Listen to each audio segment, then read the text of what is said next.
Hi guys, Brian here from the City Back Pain Programme. So obviously, big contentious issue when dealing with back issues and back pain and problems. Can you fix back pain for good? Yes. But there are some caveats, but that's some things that we need to understand because once you have got a back issue, there are certain things you need to take into consideration for long-term success. So what we'll do first of all, we'll look at what we mean by fixing back pain and kind of the two sort of biggest issues we're looking at. So obviously with the back injury, the two things you're looking at. So one is the structural damage. So that's damage to, for example, damage to discs. So bulges, herniations, degeneration, loss of disc height, for example. And the second thing you're looking at in terms of pain is the kind of the muscular, the spasms, the sharp pain or the travelling pain, or maybe in things like sciatic pain that travel down your leg. So when it comes to the structural pains, and then we're looking at the bulges and herniations,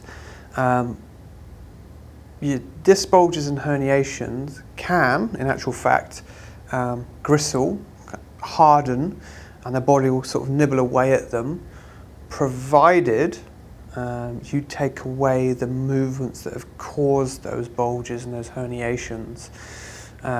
So when we look at things like MRI scans, and we can look at direction of the bulge, the size of the bulge, the type of bulge and where it is, that starts to give us some clues as to which movements and posture habits have created that wear and tear on that disc.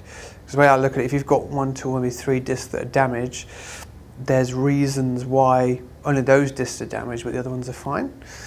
So if we can work backwards and work out what are the movement habits and postures that you've got, which can be day-to-day stuff, or it can even be the way you do stuff when you're training or playing sport.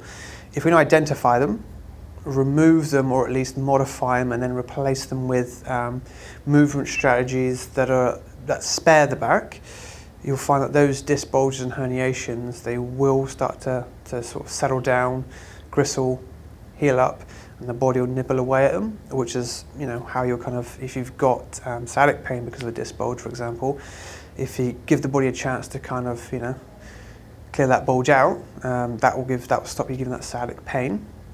Obviously, what you can't do is, if you've lost disc height, you can't reinflate disc height. So if you've got to the point we've always got nothing left, and that's obviously going to be where surgery is the option. Next, we're looking at muscular pains and spasms. Again, that's going to be affected by if you've got triggering movements, movement habits or postures that are making certain muscles do more work than others. You're always going to feel them and be aware of them, especially in the back. So generally when we've got muscular pain, what you feel is the muscles that are doing too much of the work, and it's the things that you aren't feeling which need to be worked on, because those are where the weaknesses and the impairments are.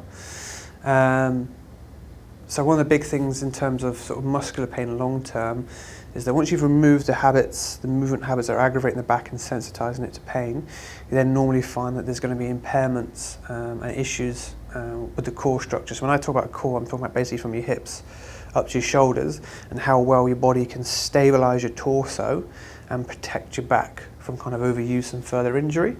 So obviously one of our strategies should be, if you have got weaknesses in there, how do we build up like a protective suit of armour to help protect the back and spare it from further injury?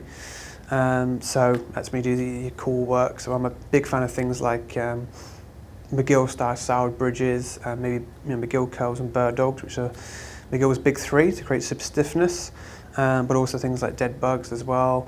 You also might find quite a common issue with a lot of people is that they've also got like weak and tight glutes, I guess the best way to explain it. So if we get the glutes back up to scratch and strong enough to help the back out, you find the more these things that we can improve and build, the less work the back's going to do on its own, and therefore the more it's going to be spared long term, and the less angry it's going to be with kind of muscular spasms and soreness all the time. So we've removed the habits which are causing structural damage and aggravating muscles. We've then looked at impairments around the core and muscular weaknesses, and got everything up to scratch, everything's working together nicely.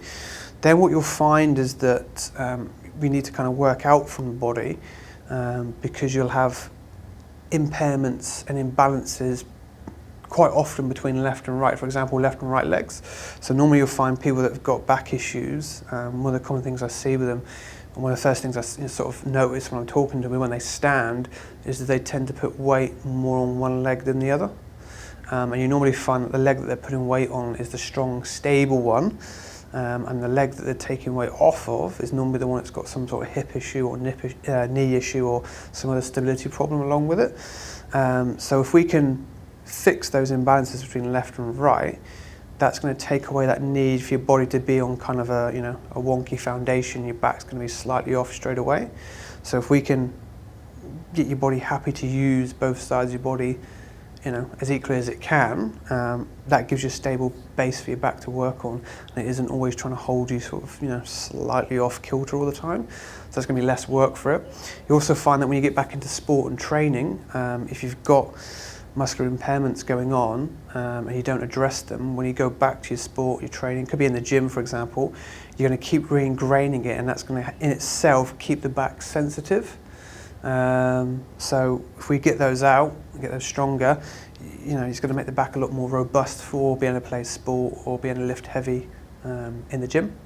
So a little recap. So back pain, can we fix it for good? Yes, we can, provided we identify the movements that are causing structural damage and muscular impairments, remove, modify them at least. Then if we identify and address any weaknesses that we've got around the core so that we can build like a protective suit of armour to help spare and protect the back. And then 3, if we remove any impairments kind of coming out from the core, any imbalances between left and right, and keep things balanced. And then from there, it's kind of, you've got to be progressive based on what it is you want to be able to do with your back going from there. So for example, the demands of someone who just wants to be pain-free day to day and just be able to pick up the kids and not have muscle spasms is going to be a lot lower than, say, someone, for example, who wants to go and play sport at the weekend. Maybe they want to play rugby or soccer or, gridiron. Maybe they're in, competitive sports like BJJ, MMA, Muay Thai, that sort of stuff. Your demands are going to be a lot higher than, say, just the average person who just wants to move pain-free day to day. And I think the long-term key is to be progressive with your training. So it's not just about just doing rehab exercises on the floor.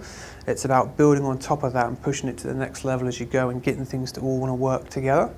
And then whatever your capacity is that you need for the things that you want to do, try and give yourself a bit of a safety buffer, so over-engineer yourself, and that gives you a safety buffer for the unexpected in life. If you have a bad night's sleep one night because you've got a young baby, but then you've got to play a soccer game the next day or a rugby game the next day and you're a bit tired and fatigued, it just gives you that little bit of safety buffer just to keep that back a little bit happy so you don't kind of overcook it on that day and start that spiral of pain and misery all over again. So, can you fix back pain for good? Yes, you can, provided take away aggravating movements, keep the core strong, and you also work out any movement impairments you've got in the rest of the body. Once you've got to that foundation, that level, your goal long-term for success is to maintain that. The second you get a little bit lazy and things start to slide back into old movement habits and postures, you're going to notice the back is going to become sensitive again. So you can fix the pain, provided you do all the things you need to do and you maintain that standard to keep the back strong and happy.